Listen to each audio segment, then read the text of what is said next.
So to fix this problem, just wipe your notification.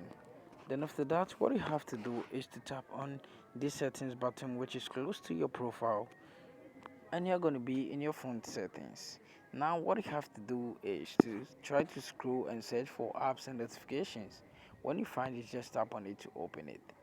After that, tap on the see your apps over here, wait for it to load, and after loading, just scroll and try to search for Snapchat. When you can't find it, just tap on the search apps over here when you have a lot of applications. Now what you have to do is to tap in Snap, and you're going to see Snapchat over here. Then you tap on the Snapchat. So what you have to do next when you get to this section is to tap on notifications. Now make sure the show notification is toggled on. After that, go back and tap on storage and cache, then you tap on the clear cache.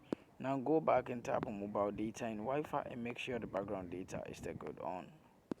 Go back and tap on permissions and make sure you allow every permission. Go back and also tap on force stop, then you tap on OK. After doing this, what you have to do is to go to your phone menu again and try to search for Google Play Store. So when you find Google Play Store, what you have to do is to just tap on it to open it.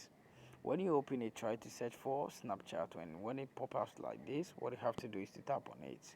So when you tap on it, what you have to do is to update Snapchat. So tap on this update section over here, and after updating your Snapchat, what you have to do is to restart your device before using it.